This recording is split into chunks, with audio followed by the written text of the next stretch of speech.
Mesdames et messieurs, le moment crucial est arrivé. J'ai fini de coudre tout ça. Je vais maintenant essayer de linogravurer, d'imprimer sur cette surface-là. Pour commencer, je vais faire un premier essai avec du papier, ensuite avec une chute, pour finir par le vrai. Acheté chez Charbonnel à Paris, lavable à l'eau, mais qui tient super bien sur les vêtements, tout ce qu'on veut en fait. Donc j'ai pris les mesures, il faut que j'ai 2 cm en bas, 2 cm en haut pour le motif. Donc, merde, crédit. Là ça va être vachement sensible, l'encre et le cuir, on ne veut pas en mettre partout. Du coup, pardon, donc pour l'épaisseur, en fait j'ai vu que si le cuir je le mets de là à là, j'ai mis les 2 petits traits ici pour mettre en place le lino. C'est de bons repères pour essayer de faire un truc à peu près perpendiculaire et à peu près centré. Là, je pense qu'il y a une chance sur 2 que ça fasse quelque chose de bien. 50% de chance que ce soit magnifique, 50% de chance que ce soit de la merde complète. Pour peu que ça bouge ou que ça imprime mal dès le premier coup. Parce que là, j'ai qu'une seule chance. Mais bon, on va dire que ça va le faire.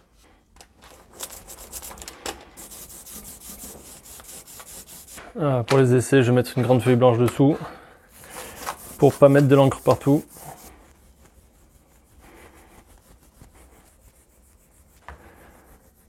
Allez, essayons. Bon, pour l'essai, ça suffira.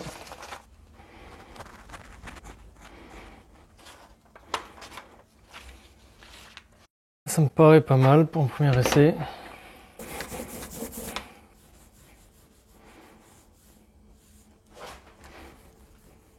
Premier essai avec du cuir. Bon, sachant que le cuir est dégueulasse en lui-même, mais on va essayer.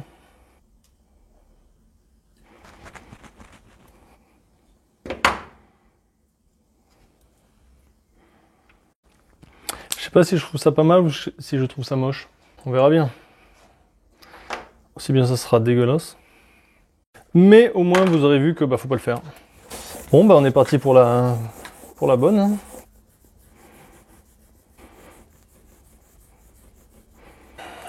J'ai un peu la presse quand même.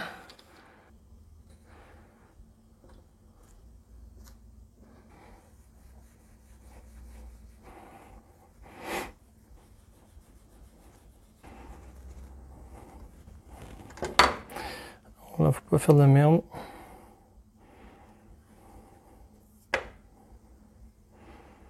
Franchement, je m'attendais à pire.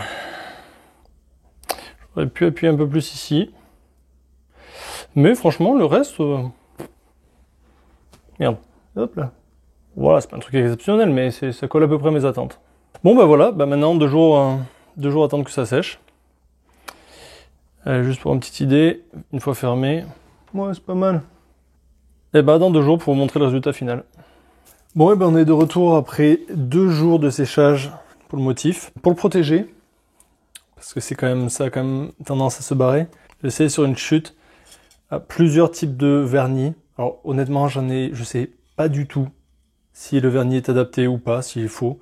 Il y a peut-être des ayatollahs du cuir qui vont crier haut et fort que surtout il faut pas. Non, moi j'ai pensé à rien d'autre pour protéger ça. Juste avec du baume protecteur, ça aurait nourri le cuir certes, mais ça l'aurait pas protégé plus que ça, en tout cas le motif. Du coup voilà, j'ai essayé différentes sortes. Un premier, et c'est celui-là que j'ai choisi finalement, qui apparaît le plus efficace. Un autre pour pastel, on sait jamais. Mais j'ai pas été forcément convaincu. Et un troisième, inconnu au bataillon, enfin, je sais même pas pourquoi je l'ai en fait. Donc j'ai essayé ces 3 là, en différentes couches. Et finalement, voilà, comme je vous dis, c'est du vernis transparent tout bête que j'ai utilisé.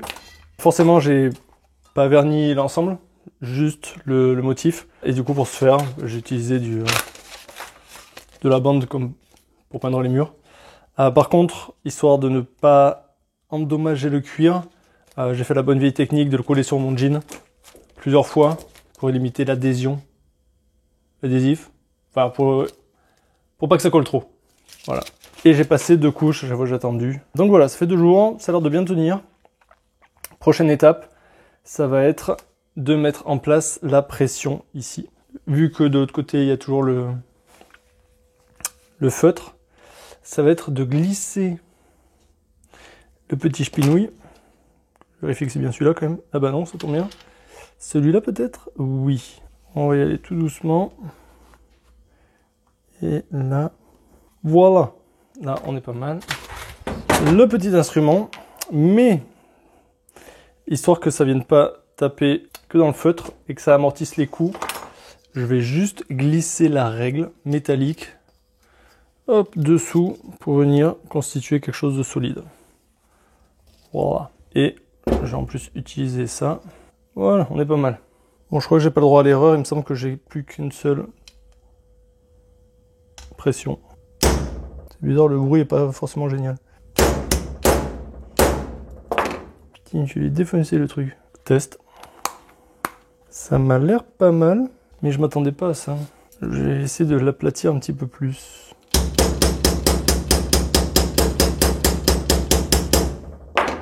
Voilà.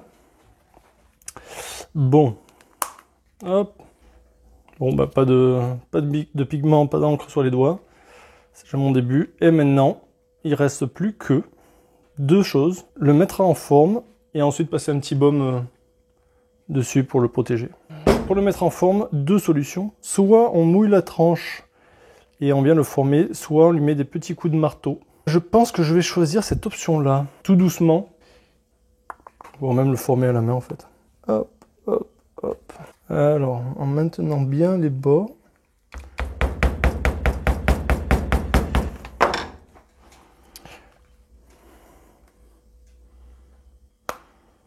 Il me semble qu'on est pas mal quand même. Je vous ferai un petit point si jamais le vernis se craquelle ou qu'il se passe des trucs incroyables. Allez, on va insister un petit peu plus. Bien qu'avec le temps, je pense que la forme...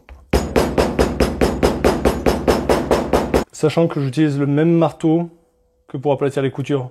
Je prends pas celui-là qui est tout dégueulasse. Faut quand même faire un peu attention. Voilà, donc maintenant je vais lui passer du baume pour le nourrir un petit peu. Et puis voilà. Hein. Et puis je vais mettre mes papiers, vu que c'est le but. La prochaine fois, si vous voulez, on peut faire un bracelet de montre un peu dans ce style-là. Montrer. Donc dites-moi si ça vous intéresse. Ou plus simple, dans ce style-là aussi. Voilà, à bientôt.